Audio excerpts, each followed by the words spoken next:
feel free to unmute yourselves and ask the question. If you are not speaking, please mute yourself in order to minimize the disturbances. Thank you. Thank you, everyone. Recording in progress.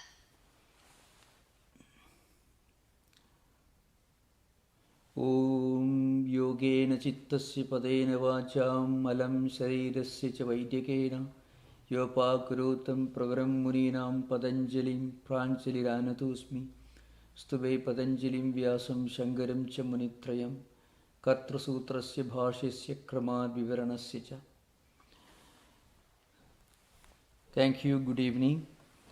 So today we are going to complete our discussion on the 9th Sutra of Kaivalyapada, the 4th chapter. It is very, very important because it has something to do with some of the fundamental concepts of free will and predeterminism. Because this and some of the next sutras can be wrongly interpreted and are sometimes wrongly interpreted, unfortunately, as a doctrine of determinism or predeterminism. So that's why a few things have to be made clear here. There is an element of predeterminism in yoga sutras, especially the one we are going to discuss, but it is actually totally different from what we normally mean by either predeterminism, either biological predeterminism or theological predeterminism. There are different views, causal predeterminism, philosophical determinism, but I am mostly concerned with the common misconceptions about the yoga doctrine of cause-effect link that extends beyond our present life cycle. So the sutra is Jati, Desha, Kala, Vyavahitanam api Anantaryam Smriti Samskarayohu Ekarupatvad. So this sutra. So it talks about a continuing thread. That is why Ekarupatvad. Ekarupatva means continuity, similarity.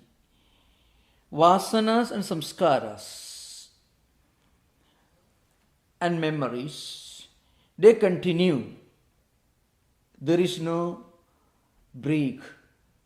At the same time, there is a difference as to how vasanas, samskaras, impressions express themselves in different life cycles. So we have to remember this particular sutra cannot be properly understood unless we take for granted the law of the doctrine of karma and the doctrine of reincarnation or rebirth, continuing cycles of life, death and rebirth. Now what it essentially tells you is there is a continuity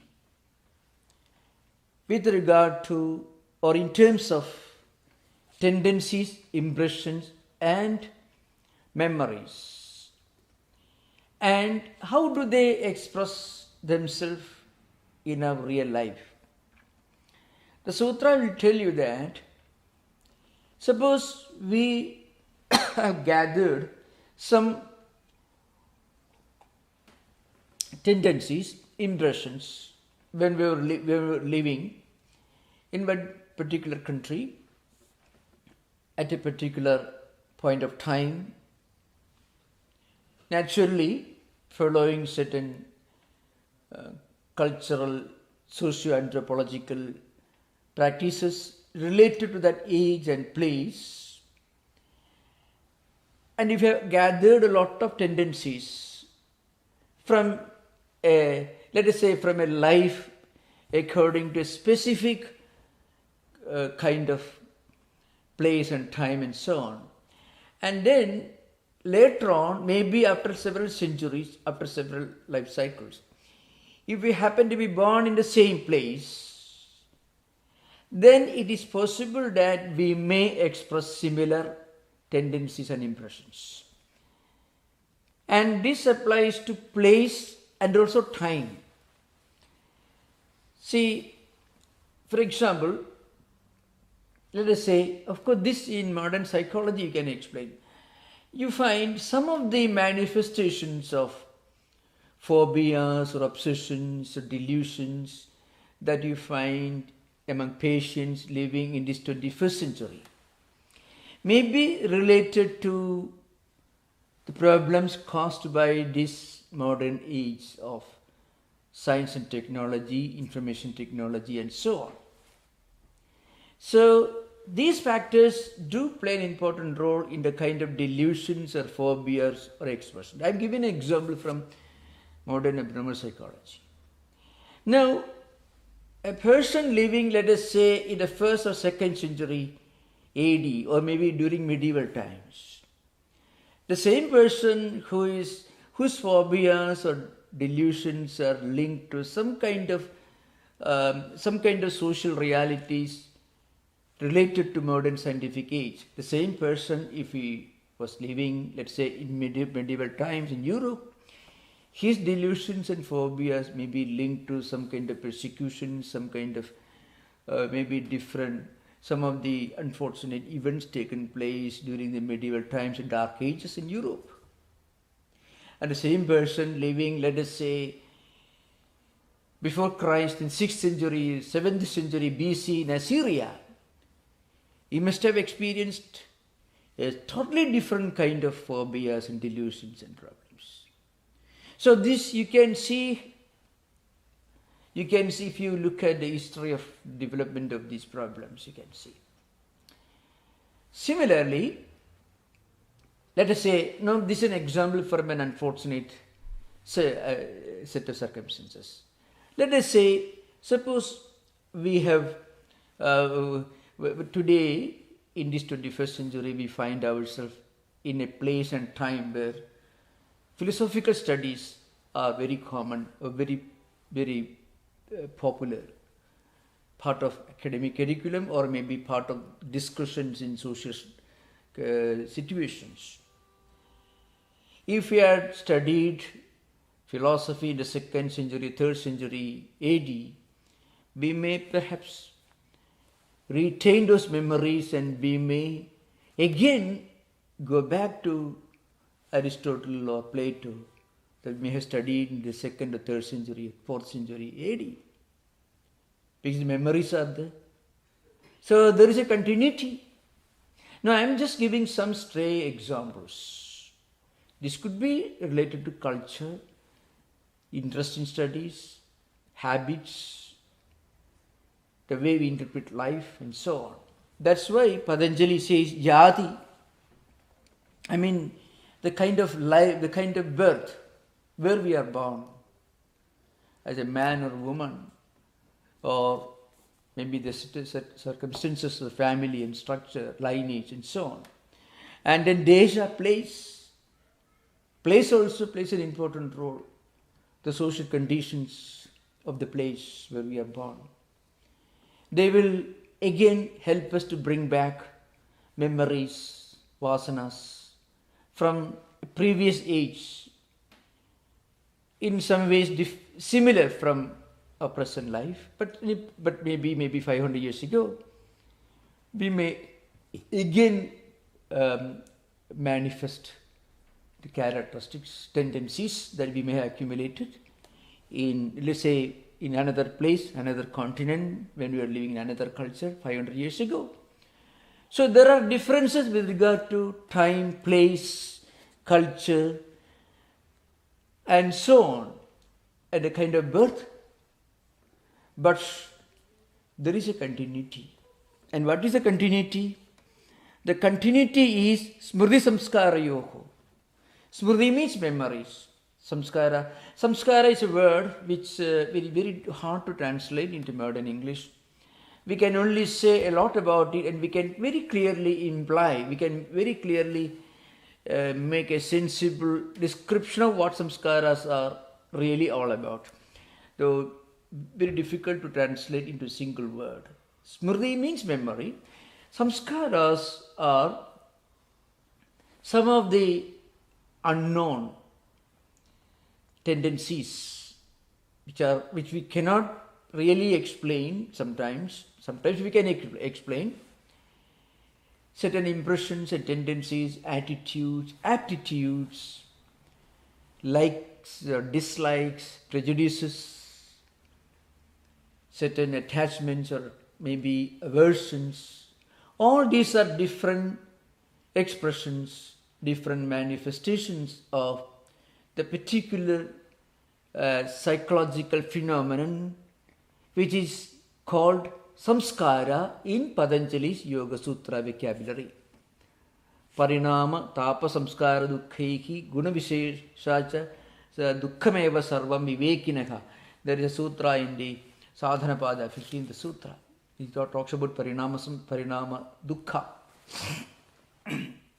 What it says is, you feel a kind of inner incompleteness, inner imperfection, and an accompanying urge for something higher and something sublime. So actually Vyasa, who is actually can be called the originator of the samskara as a psychological and philosophical doctrine, because Patanjali only mentions in his sutras, but Vyasa expounds it.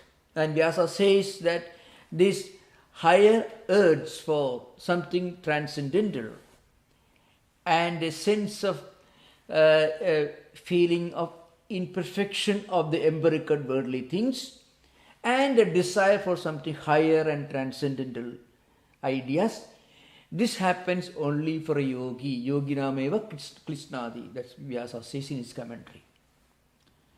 So, even in spite of having absolutely no need for you to go for something higher, still you feel a kind of discontent, dissatisfaction with all the wonderful things you have. Of course, the example I gave in my discussion on this particular sutra, Buddha is an example, was born as a prince, as a king, lived in luxurious circumstances, but still one day when he saw 3 visions, a dead body being taken to the cremation ground, the pathetic face of a sick man, an old man, suddenly the realities, the unfortunate darker realities of life, death, sickness and old age suddenly dawned upon him. He never occurred to him because he was not even allowed to see anything unpleasant in life till that moment. That's how his father had brought him up, Gautama, the Buddha.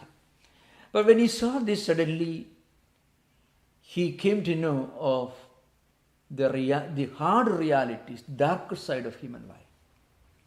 And immediately he started looking for something higher. And that night, it is said, he left his place and walked 1,200 miles, came to Bodh Gaya and sat under a tree, So that's how he actually started his spiritual journey. Ihasane sushyudime sariram tagasti mamsam chavilayam chayathu aprapi siddhim bhujanma durlabham naivasanat kayamatas chalishyati. Took a strong determination. I won't get up from the seat where I am sitting till I get this spiritual enlightenment. And it is said that when he was sitting, when he was practicing this meditation under the Bodhi tree in Bodh Gaya, the memories and samskaras that Patanjali is talking about now, memories and samskaras, impressions of 543 previous life cycles flashed through his mind. And what happened? They all came, but he detached himself from all of them and he ascended to the highest stage of his evolution and he became the great Buddha.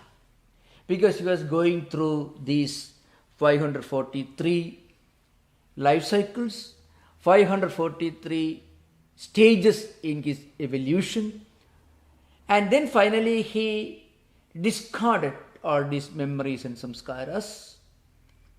And that's how he got Kaivalyam. That's Kaivalya Pada. This is Kaivalya, is the 4th chapter we are discussing. So Patanjali will eventually conclude that you have to reach a point where you detach yourself from your previous selves, previous life cycles, and then you empty yourself of all other vasanas and samskaras. Then only you become enlightened or you get Kaivalya. So, of course, the commentators, I don't have time to go through all the commentaries, but I shall try to give a gist of how the commentators explain the dynamics of this sutra. So, the point is, every experience is caused by raga dvesha, and every experience produces raga and dvesha. Raga means extreme liking, infatuation, extreme obsessive liking. Dvesha is its opposite, extreme dislike or aversion. Sometimes we cannot find a reason why we don't like certain things, certain persons, certain places, certain kinds of food. We don't know why we don't like certain things. We have an aversion to certain things. And we do not know, we cannot explain why we strongly dislike certain things. And we don't know how we like certain things. We don't know how we have infatuation to certain things. Extreme obsessive liking for certain things. That is a raga. Extreme obsessive dislike is called dvesha. The human mind or memories and samskaras are more or less dominated by these two, raga and dvesha. Every human experience produces some kinds of liking for certain things and some kind of dislike for certain things. So they are interrelated and they become a chain. And Patanjali says, in the next sutra you find, Patanjali says it is, he's going to explain again, these sutras are interrelated. The 9th and 10th sutras are interrelated. That's why we have to take the next sutra also. Patanjali says this chain is without beginning. So I shall just take the next sutra. Tasam anaditvam cha asisho nityatva. Tasam here means of these vasanas, these impressions, these tendencies. They have got, literal meaning is they are beginningless. They don't have a beginning. Anaditva means a state of having no beginning. We don't know when they began. So the chain, we don't know when it began. Now we have to remember, the vasana, samskaras, desires, they have no beginning, but they do have an end. So there's a logical fallacy about it. Vasana, samskaras, etc. They don't have a beginning, but they do have an end. A Buddha reached a point where he could get rid of his vasanas. And every other spiritual enlightened person like Buddha or anyone like that, he becomes enlightened when he actually transcends that tentacle, that prison house of vasanas or desires, tendencies, impressions, samskaras and so on. In fact, this is common to all spiritual seekers in all religious traditions. One important characteristic of a true spiritual person is he reaches a point of inner contentment, and that contentment happens, it becomes a reality and experience, a fact, only when we are able to get rid of desires. Vasanas here means desires, which again are linked to tendencies, impressions, attitudes, which express in terms of extreme liking for certain things, extreme obsessive liking, infatuation to certain things, and extreme aversion to certain things. And in the 10th sutra, Patanjali says tasam anaditvam. These vasanas, they don't have a beginning. And the reason is given in the next part of the sutra. Cha asisho nityatvad. That means the desires. Desire can mean desire for happiness. They are eternal. Desire for normal human beings, in fact, that's what keeps a person bound in the ordinary empirical world. Because the desires are beginningless. They create a kind of chain because desires lead to actions. Actions produce tendencies, and again more desires, and again actions, and so on. In the Yuga Sutra, elsewhere is karma, vasana, chakram. Karma, vritti, vasana, sankalpa, and again karma. So it goes on like a rotating wheel. Here, this asisha is sometimes called sukha trishna, means a desire for happiness. According to Patanjali's system, this desire are twofold. One is a desire to possess what we want, what we like. That is one kind of desire. Something that we may imagine, something that gives us or may give us happiness. We want to possess that. And its opposite is to avoid something that gives us pain. So desires are twofold. The desire mentioned in the 10th sutra, cha asishaha nityatvad. So these desires are beginningless. But remember, we have to remember nityatvam should not be misunderstood to be eternal. It only means beginningless, because for the common man who is within the world of bondage, desires are without beginning and desires have no end. That is true. You think of going beyond desires only when you take to yoga. So the 10th sutra is applicable only to those who are within bondage. For them, the vasanas have no beginning, of course, and the vasanas are always there, which express themselves as a desire to possess what gives us happiness and to avoid something that gives us unhappiness. And then the next sutra, of course the 10th sutra needs some explanation. Why these desires or samskaras or tendencies, they are called beginningless, or they are called continuing, rather eternal for the person who is within bondage. So we have to remember, when Patanjali says tasam anaditvam and nityatvam, we should not imagine that one cannot ever get rid of desires. It is possible, but it is not possible unless one takes to this higher life, yoga. That's why that sutra atha yoga anushasana. When a person first thinks of going beyond the clutches of desires, that is the meaning of atha. At that time, yoga is beginning. You take to yoga, life of yoga. So first of all, we should remember raga and dvesha, extreme liking and extreme aversion, are caused by memory or smriti. So without memories, you won't have extreme infatuation or extreme aversion, because you have something in your mind we remember. So we have this desire to possess things, and if something which is unpleasant, they have a strong desire to avoid it.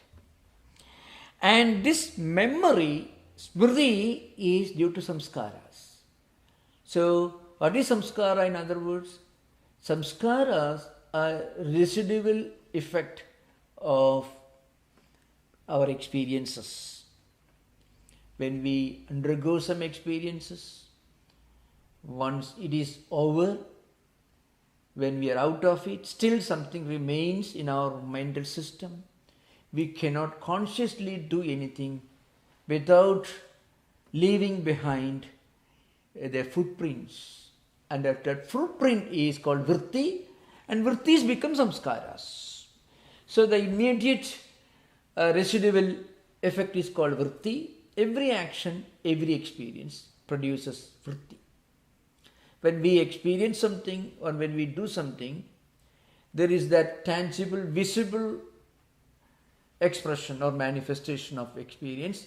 Then there is an intangible, invisible effect that is left in our mental system. It is called vritti. These vrittis become samskaras. So actually, this smriti or memory comes from samskaras. And samskaras, they come from vritti, and vritti comes from experience. And experience is nothing but nothing but actions. Experience and action are interlinked. Action, our actions or some other person's actions, of which we are witness, we are at the receiving end. So there is no experience which is totally free from some actions. If we listen to something, there's an action. We saw something is an action. So in other words, raga, dvesha, extreme liking and extreme aversion are linked to memory. Memory is linked to samskara. Samskara is linked to anubhava or experience. And these experiences are linked to some actions. And again these actions again create experiences. Experiences create raga, dvesha. Raga, dvesha again create memories. Memories create samskaras. Like that, this cycle continues. This is how human life is going on. Now, in this context, I should mention something very important. This may frequently raise the question, is this a kind of predeterminism? Remember, it is not predeterminism. It's a logical analysis of human life and human world. So, and why it is not predeterminism? Because in predeterminism, either you call it either maybe causal predeterminism, which is linked to biological predeterminism, or maybe theological predeterminism. In biological predeterminism, if you, according to the theory of evolution, there is a cause-effect link. It may not follow a logic, so you talk about random selection, but that also is an explanation to create a link for what is happening to the species. Or if you believe in theological predeterminism, then you have to say everything was decided by God, and human actions cannot interfere with this, with what God has ordained. And that can also be interpreted to be some kind of fatalism. These are some of the problems of this sutra. So we should remember, the sutra leaves the door open for free will. And what is the door? Yamas and niyamas, Ashtanga Yoga. That's an important thing to remember. If you exclude the Ashtanga Yoga, beginning with yamas and niyamas, which every person can practice and can ascend to higher level of evolution, then this Yoga Sutra philosophy can be interpreted to be some kind of a predeterminism or determinism or fatalism, because Yoga Sutras do not talk about God ordaining everything. So it is not theological determinism, but still it can be interpreted to be some kind of a blind, hard predeterminism. But Yoga Sutras do not talk about anything which can be even remotely interpreted to be predeterminism. Why? Because yamas are niyamas. Any person can start practicing yamas or niyama, ahimsa, satya, asteya, brahmacharya, parigraha, non-violence, truthfulness, non-possessiveness, not having desire for things that belong to others, and a pure life, contentment, purity, feeding our mind with good spiritual food, resignation to a higher spiritual transcendental power, 10 disciplines, yamas or niyamas. Once you start practicing these, you're actually getting out of this cause-effect link that we discuss now. Raga experiences create raga and dvesha. Raga and dvesha create from raga and dvesha comes from smurdis. As smurdis come from samskaras, samskaras come from experiences, experiences come from actions, and actions again come from raga dveshas, and again from raga dvesha is linked to smriti and so on. So this cycle continues. So if you don't bring in the yamas and niyamas, this can be wrongly interpreted to be some kind of a predeterminism. In other words, the effects of our previous prarabdha karmas or our own previous life cycles, actions and experience can be neutralized by our actions in this life. So this is an important thing to remember. Otherwise, we'll be always led by this blind quest for happiness. Cha asisha nityatvad. Patanjali says, tasam anaditvam cha asisha nityatvad. Vasanas are beginningless. Why? Because desires are always there. Desires are beginningless. They always will be there. So long as we don't enter the road of Ashtanga Yoga or yamas and niyamas. This is an important point to remember.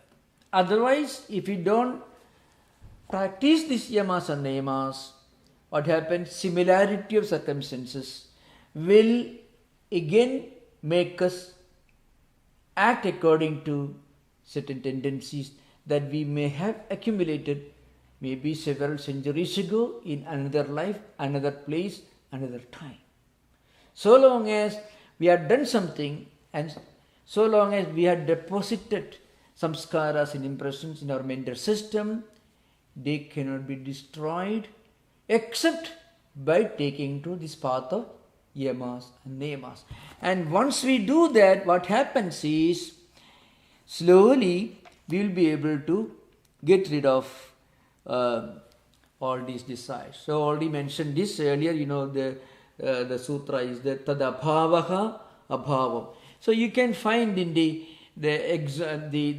how we get out of this prison house of desires, how we get out of this continuing cycles, the rotating cycle of desires, how we accomplish freedom. That is mentioned in the 11th sutra.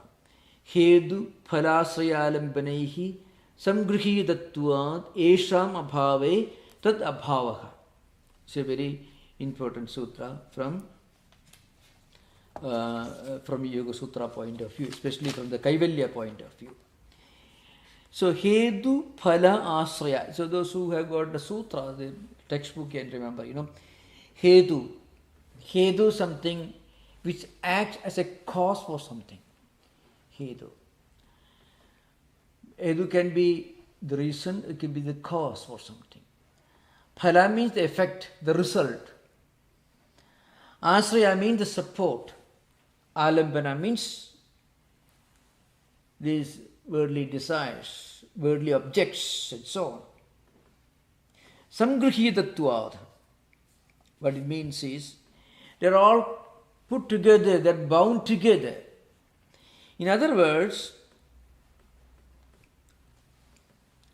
the cause, effect, support, and external objects, they're all caught together into a compact system by these vasanas. So vasanas bring them all together, and once you remove vasanas, you have removed the bondage. So we will try to explain this one after another. First important thing, hetu. Hetu here means experiences which cause tendencies or vasanas. As I mentioned earlier, experiences are the reason for raga and dvesha. And raga and dvesha are the forms, are the manifestations of vasanas or tendencies. Our tendencies express themselves in the form of either extreme infatuation, extreme liking for certain things, the extreme dislike for certain things. We may try to get out of this tyranny of our own tendencies that we know. Many people are aware of the need to get out of wrong or unhealthy tendencies, but they cannot.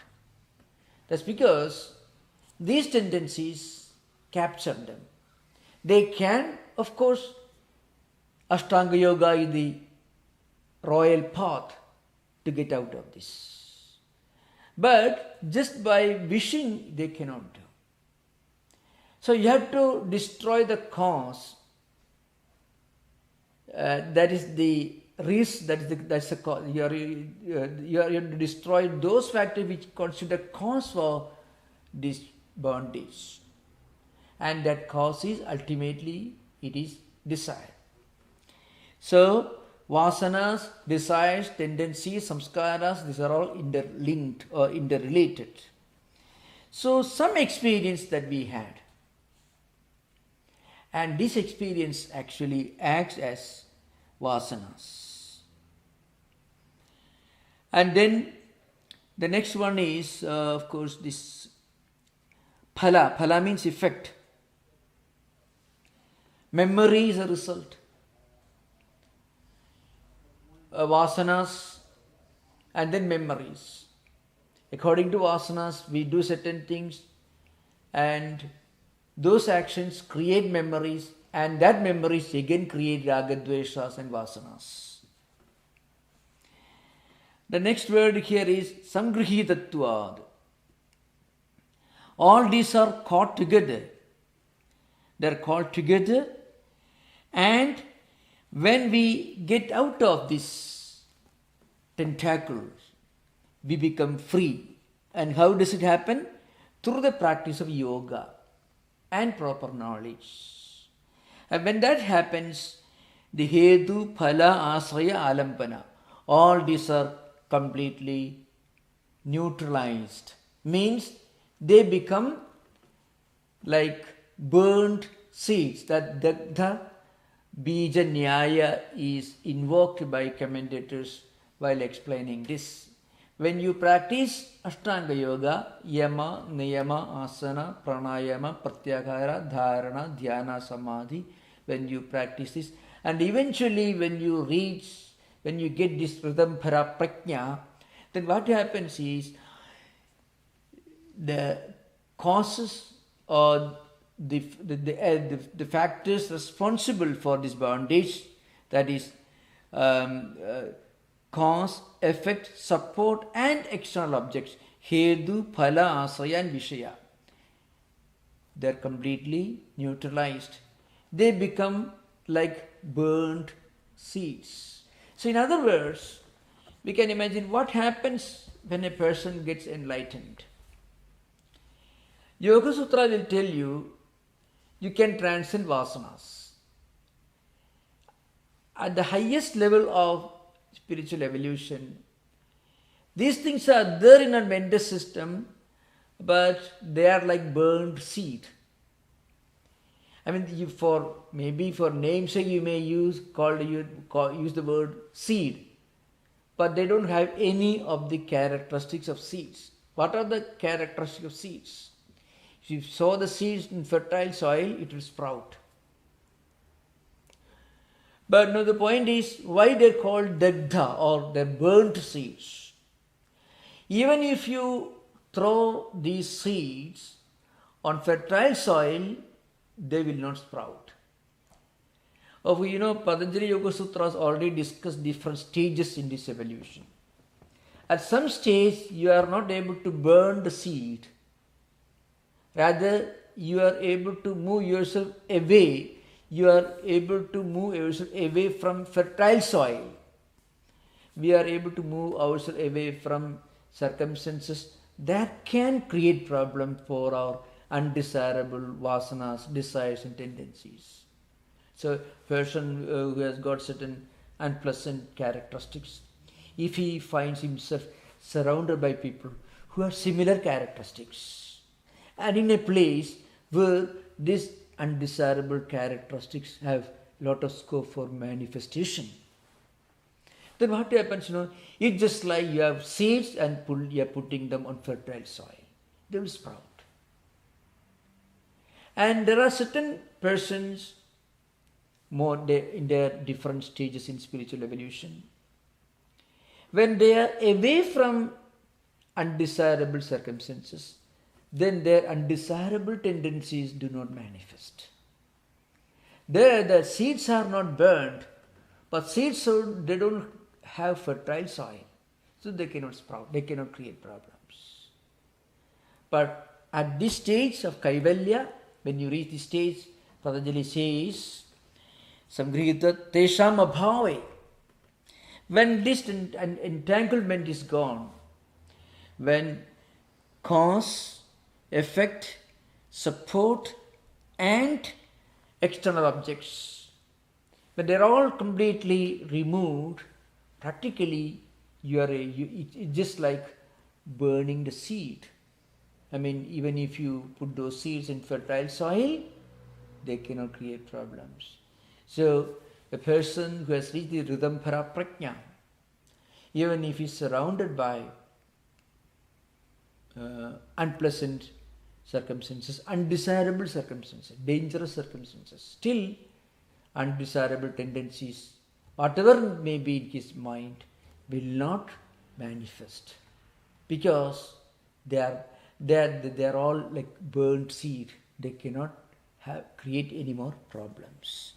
So this is the essence of this particular sutra. Hedu phala asraya alambanehi samgrihidatva esham abhave tadabhavaha.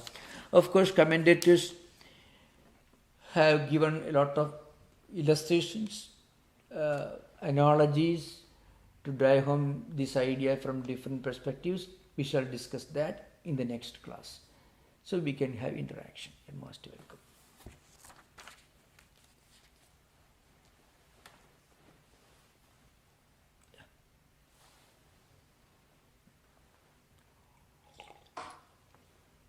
Hari Om Maharaj.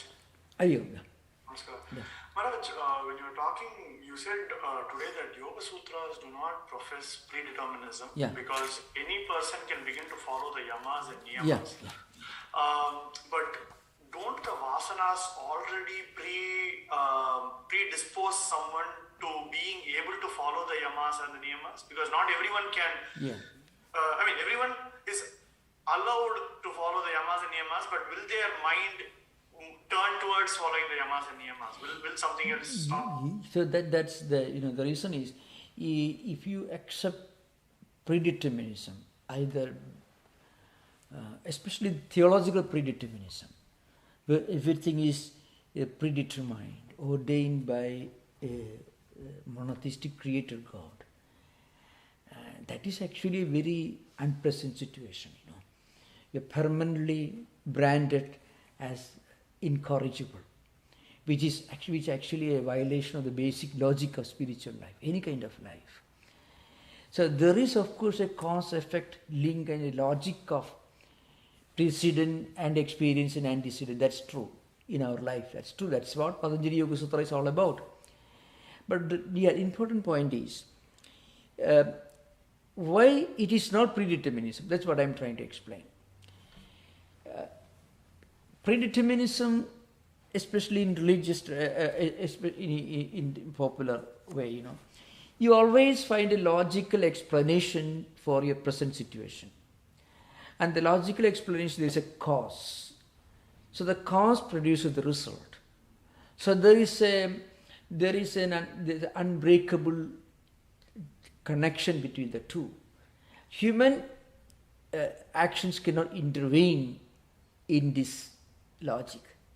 Now, on the other hand, in the Yoga Sutras will tell you, if you for some reason happen to get acquainted with higher values, you may again ask the question, that's because you are applying the principles of rigid absolute predeterminism, which Yoga Sutra is precisely not. That's the point. That's why Yoga Sutra is not predeterminism in the absolute sense. It's because any person can take to these higher ideas. And once you start the journey, once you actually deposit a single dollar in your spiritual bank, spiritual dollar in spiritual bank, that will multiply. That's an important point. A person who starts practicing ahimsa will naturally, slowly, he will develop a tendency to practice some kind of truthfulness to some extent. And gradually he will have a sense of self-restraint. He may not even think of stealing somebody's things asteya. And naturally that will produce some kind of a discipline in his life, brahmacharya, and then he may feel a kind of inner contentment. He may not accept things from others, aparigraha. And once a person practices this, especially ahimsa, your mind actually becomes little pure, samucha, the first of niyamas. So once you somehow start practicing one of these yamas or niyamas, you cannot help being trapped into this, happily trapped into this Ashtanga Yoga. Remember, this is a point I want to mention. When we talk about Ashtanga Yoga, you should not get away with the impression it is precisely what Patanjali talks about. No, Patanjali is actually talking about some universal spiritual values which one way or other in a totally different language can be found in any traditions, not even necessarily religious traditions alone, but even in non-religious traditions. You can find people who don't believe in God or any kind of spiritual things. If they practice ahimsa, that person automatically starts experiencing contentment, purity, he starts practicing higher things. So this is an important point, remember. Anyone who takes to these higher values, once you get into one, you cannot help moving forward. And Patanjali says, and that's where Patanjali's system comes, He says, once you start little practice, then you are likely to practice maybe 500 years later when you are born in another place. Suppose you can practice only little in this, Jadi, Desha, Kala, Vyavahidanam, Anandaryam. Anandaryam means continuity. And Ekaruvatvam, that also means. So, there is a continuity with regard to vasanas, good samskaras. Then you can't help continuing that spiritual journey somehow or other. So, that's why it is not absolute predeterminism. If it is absolute predeterminism, then I think Darwin's theory is not absolute predeterminism. Then how do you explain random selection? How can it be random? If it is absolute predeterminism, how can it be random? What do you say, Bobby? Maybe he's gone. So, I was muted. eh? Yes. Eh? Yes. If it is absolute predeterminism, then there cannot be random selection. Right. Right. It would make Darwin ridiculous. Yeah. So that's why Patanjali is not an absolute predeterminist. That's the point. Yeah. Maharaj, but when you say how do you explain Darwin's random selection when you're talking about absolute You know, predeterminism? I don't want to go into Darwin because Yeah. I don't reject Darwin, but I'm not a complete believer in Darwinian evolution, because Darwin's concept of human life was just a physical, biological being. So that is something I'm not in favor of. But otherwise, I don't. There is a logic in Darwinian concept of evolution, but that's not the whole picture. That is not the whole truth. There is an element of, there's an aspect of truth in that, but that's only, and this concept of evolution was only biological, physical evolution. You know. So Vedanta tells you you have plenty of scope to evolve at another level, not physical, but another level. You know. So that's the point. Yes, Maharaj. It gets a lot more interesting since you drew me into the conversation Yeah, here. yeah. Thank you. One of the commentators, Vajaspati Misra, speaks about Vyasa's example of the cat, and the way that we can be triggered from possible samskaras associated with past experiences, as from the animal kingdom. So if we evolve with no samskaras in a Darwinian sense, it doesn't leave any room for the rest of the theory. It's very inconsistent if it's just physical evolution in Darwinian terms. Yeah. I think that's your point. Yeah. That's true, yeah. Anything, is there a question?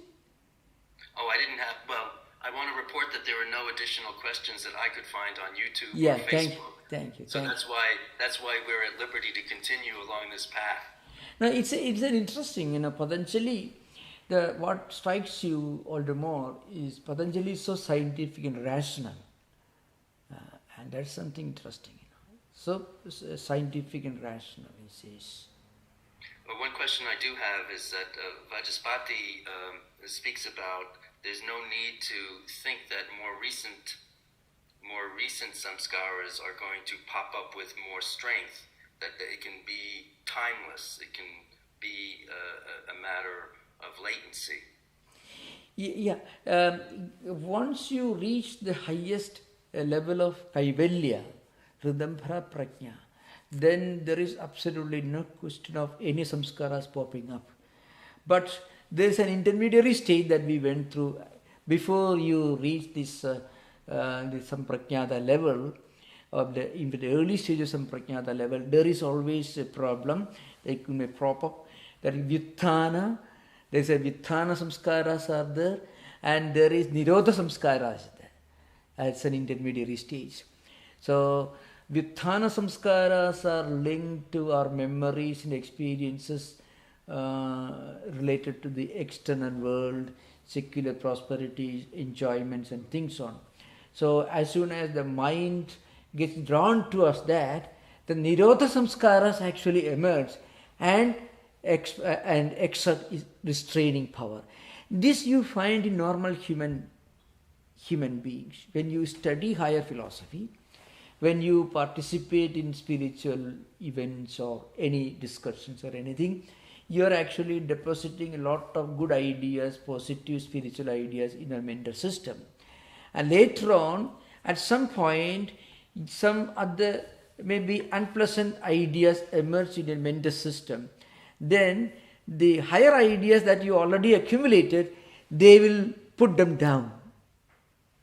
You can find our mind is constantly going through this process of some unhealthy tendencies emerging and the healthy spiritually elevating tendencies putting them down.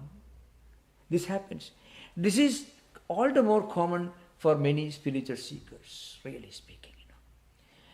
But But that's an intermediary stage, not the highest. Vitthana and Nirodha Samskara. Nirodha Samskaras are samskaras linked to spiritual evolution that take you beyond the vrittis. It helps you to transcend vrittis.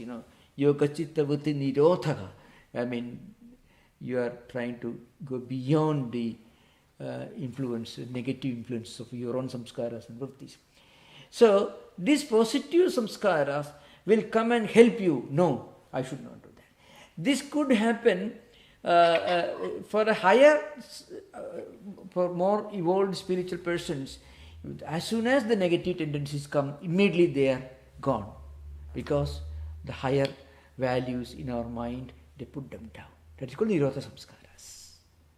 Yeah. Thank you, Maharaj. I think Vinyesh is still active in his questioning, and there are two more hands up and a question in the chat. Yeah. Thanks, Maharaj. I just forgot to lower the hand. Thanks.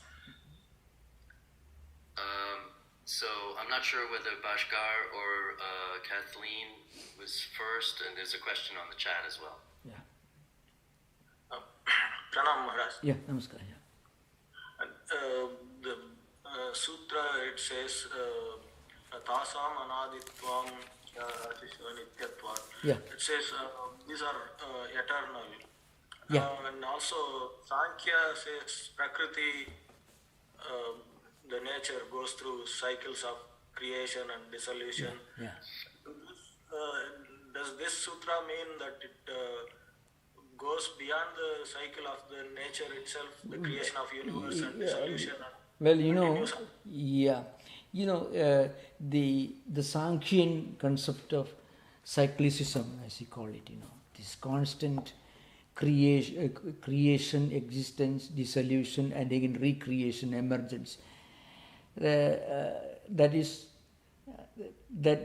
can be properly understood only as a kind of dualism. So, as Swami Vivekananda, the first interpreter in modern times in English language, he tried to link yoga system to Vedanta. Because if you don't link yoga system to Vedanta, then yoga system can be interpreted as some kind of a predeterminism. Because the Prakriti by its own evolution, coming all the way from Prakriti, Mahatattva Ahangara, then from Tamasika Ahangara, Rajasika Ahangara, Sattva Ahangara, mind and senses and the external worlds, and then again Tanmatras and Panchamahabhutas, and then again through evolution going back to Prakriti, again creation starts. Now remember, this is a cosmic cycle. So Sankhya or yoga philosophy as a metaphysics, a cosmic cyclicism. So I try to interpret this in the light of Vedanta. That's why I mentioned here, tasam anadittum cha asisho nityatvad.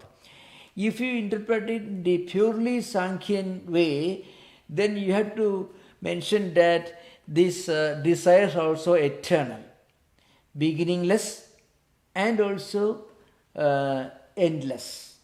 That will make this cosmic cyclicism and eternal dualism. So I said very clearly that this applies only to those who are bound souls, because without going beyond, without transcending the clutches of asisha means desires either for pleasant experiences or a desire to avoid unpleasant experiences. Unless you transcend these, you cannot get kaivalya.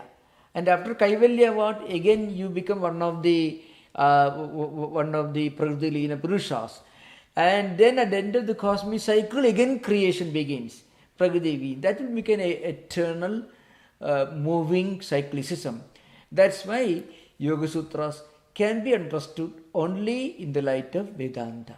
That's for that reason I said this particular sutra literally is applicable only to bound souls. For them, vasanas are eternal. But then there is an end to vasanas when they take to Ashtanga Yoga. Otherwise, Ashtanga Yoga itself becomes meaningless if you take this sutra literally. Yeah. Yes, Maharaj. Could this complication could be the reason for Buddha not answering this question ever? Yeah, it could be. You see, yoga chitta vritti nirodhaka, that is yoga, that definition of yoga. So, what is yoga? If, see, vasananam nityattum, asisho nityattum. Vasanas or desires or tendencies, they are eternal and beginningless. Desires also eternal and beginningless. In that case, yoga chitta vritti nirodha cannot happen. And without chitta vritti nirodha, there cannot be yoga either. Some prajnata, asamprajnata samadhi cannot happen. So, even Ashtanga Yoga itself becomes meaningless if you interpret this sutra literally. That's the thing. Okay? Yeah. Thank you.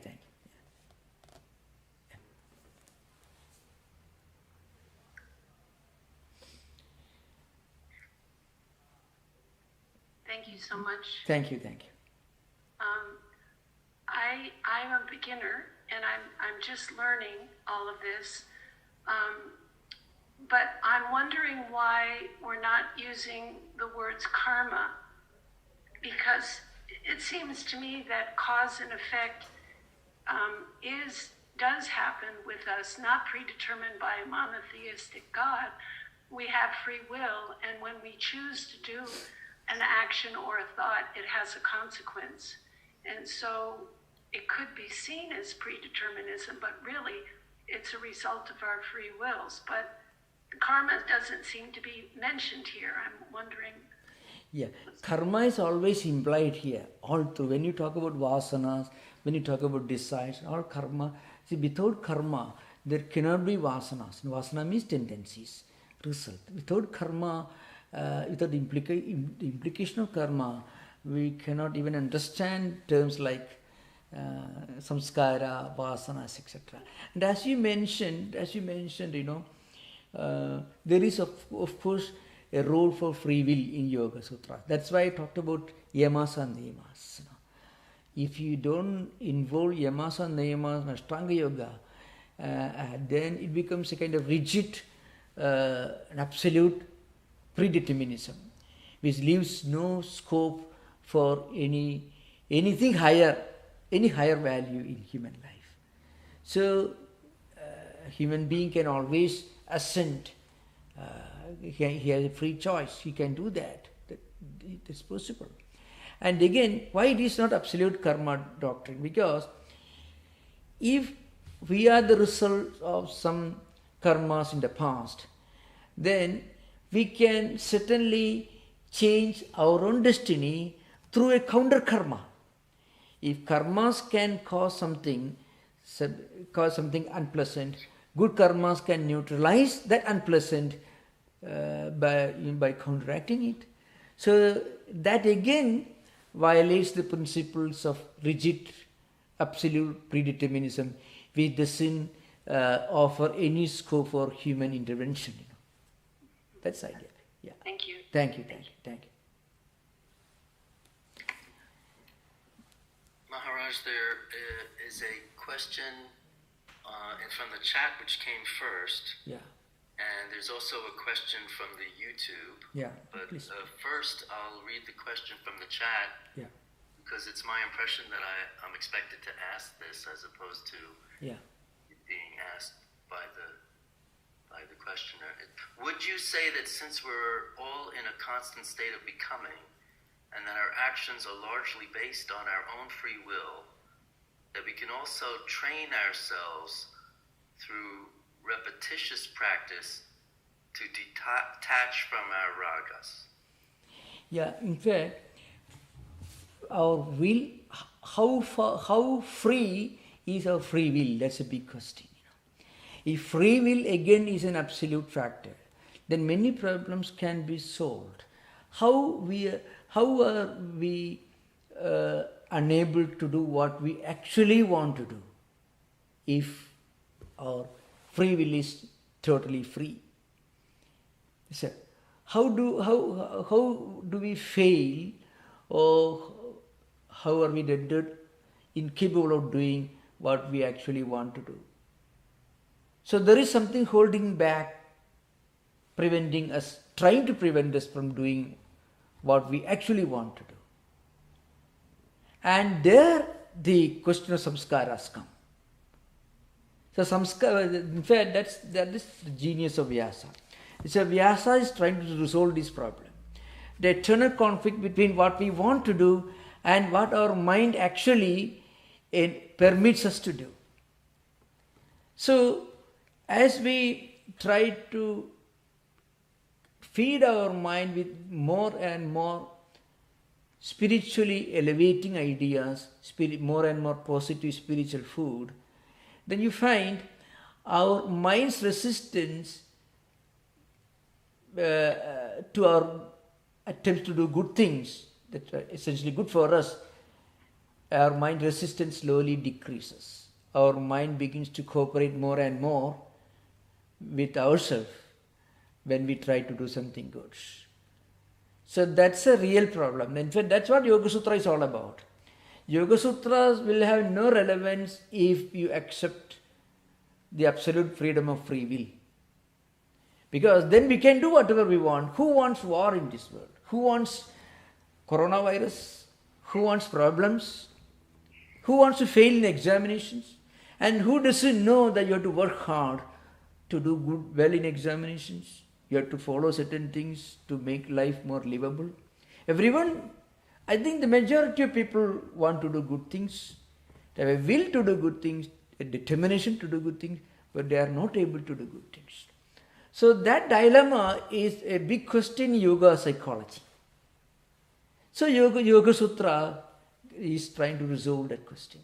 Samskara. There are certain impressions, tendencies that are already accumulated in your mental system, which you may not be aware of it, but you can see the manifestation in so many different ways. Suppose you want to sit for meditation for some time, and you know meditation is really wonderful, it is highly desirable, your doctors have prescribed, you pay your friends' advice, so you want to do meditation. And the moment you start sitting for meditation, your mind actually, it's a kind of Bolshevik revolution, really speaking.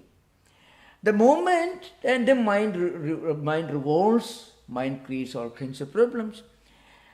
Then you get out of the meditation room and you watch the TV, mind is calm and quite wonderful. So your own mind doesn't permit you to meditate, but your mind has no problem if you watch the TV, serial, whatever it is. So where is the problem? So Patanjali will tell you, Vyasa, the commentator, will tell you, it is because there are certain samskaras in your mental system, which are conducive to watching the TV, but not so very helpful when you try to meditate. So most of us want to do wonderful things, but our mind doesn't permit us to do wonderful things. Mind may suddenly express its unwillingness by some kind of maybe postponement of maybe false excuses for not doing. So this happens. So Vyasa tells you there are samskaras which actually make it impossible for you to exercise your free will. That's a problem. So free will is not always so free, not as free as we often imagine. That's a problem. Maharaj, the YouTube question is along the same lines, but they're not online to say, oh, question answered. But I'll read it and you'll see what I mean. We try to follow the yamas and niyamas, and this is actually, Vinyas says this also. We try to follow the yamas and niyamas, and in the moment end up making a wrong decision. Why is it hard to follow the path when we know it's the right thing to do? Yeah. Straight away we know that we have done wrong, and we could have done better. How can we do good easily and effortlessly against our own mind? Yeah. So this is exactly what we're talking about. Really, there is something I can add to this. So as you mentioned, the mind doesn't cooperate with you. But you should not give up the effort. At the same time, we should not force our mind beyond limit. That can create problems. We should not completely agree with the mind, oh, you don't permit me to meditate, I won't meditate any longer. We should not do that. But if forcing your own mind to meditate against all, that's also sometimes problematic. So what we should do, we should continue this effort maybe later, again and again. This continued effort, continued failed effort will help you to succeed in course of time. As I mentioned, continued failed efforts. You may have failed many times, but your failed efforts will help you to succeed at some later stage. That is the greatness of spiritual practice. Every failed attempt will take you one step forward. That's an important thing to remember. We can observe that in natural environment. Yeah. That creatures that are scared off immediately, or frustrated, haven't adapted very well. Those that persevere do reach better outcomes. The one thing that I've seen myself, I've observed that sometimes people will attempt meditation, and if they're very agitated, they get furious that they can't calm their mind, or that meditation proves to be disturbing or difficult for them. But if they relax a little bit, circle back, and try again, what I've observed is that it starts to yield benefits. You're right. Yeah, of course, there are other... You are right, this is a very important suggestion you made. And maybe a suggestion along the same lines is this. Suppose you fail to meditate and mind is not cooperating, then you should not stop meditate and start reading a newspaper or maybe a magazine of an undesirable type. What you should do, you should read a good book. Read a book of some great men who have succeeded in meditation, spiritual personalities. Or you can watch some YouTube videos about some great spiritual personalities. So somehow the mind should be brought to another level of spirituality. Meditation is an internal process, but we can make it a less internal process as an intermediary stage. Listen to some higher ideas, reading some higher ideas, because then mind will not go to the opposite extreme. And this will help us to practice meditation more successfully in your next attempt. Yeah. So thank you for those questions, which are very helpful in explaining things that I may have left unexplained during the discussion. Thank you. Namaskar. Om Shanti Shanti Shanti Harihi Om Tat Sat Sri Ramakrishna Arpanamastu. Namaskar, Swami. Namaskar. Recording stopped. Namaskar. Namaskar. Thank you, Maharaj. Thank you. Hi, Om Swamiji. Yeah, Hari Om.